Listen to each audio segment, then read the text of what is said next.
હાલ ચાલી રહેલા પવિત્ર રમજાન માસ નિમિત્તે વડોદરા શહેરની સાયજી હોસ્પિટલમાં શિફા ચેરિટેબલ ટ્રસ્ટ દ્વારા ઇફતારીનું આયોજન કરવામાં આવ્યું હતું।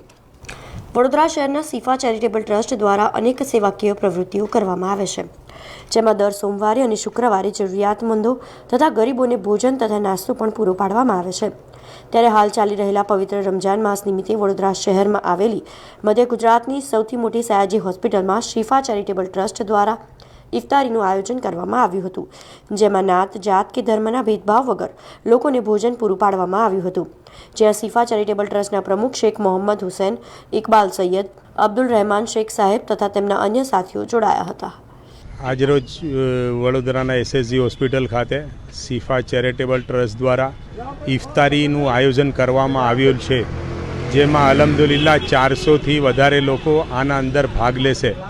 જેમાં અમે શિફા ચેરિટેબલ ટ્રસ્ટ વતી દર સોમવાર અને શુક્રવારે 300થી 350 લોકોને જમવાનું ને નાસ્તો કરાવીએ છીએ।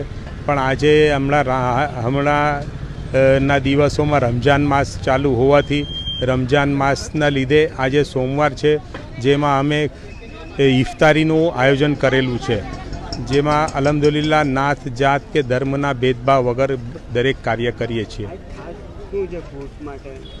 આજે ફ્રૂટમાં તો અમે દર વખતે સેવ ઉસળ હોય, પાઉંભાજી હોય, રોટી સબ્જી, દાલ ચાવલ, મસાલા પુલાવ એવી રીતે ખવડાવતા હોઈએ છીએ।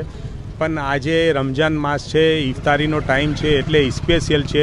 આજે અમારા પાસે સબ્જી પુલાવ છે, પાઉંભાજી છે, ગુલાબજાંબુ છે, ખજૂર છે, તરબૂચ છે, ખમણ છે ને એના સિવાય બી કેળા છે ને જે અમારાથી થઈ શકતું હતું એ બધી જ વસ્તુ અમે લઈને આવ્યા છીએ અને ખવડાવી રહ્યા છીએ।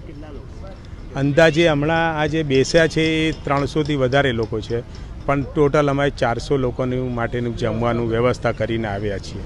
સમાચારોના સતત અપડેટ માટે TNN ન્યૂઝને YouTube પર સબસ્ક્રાઇબ કરી બેલ આઇકોન પ્રેસ કરો અને અમારી સાથે જોડાયેલા રહો Facebook, Instagram અને Twitter ઉપર।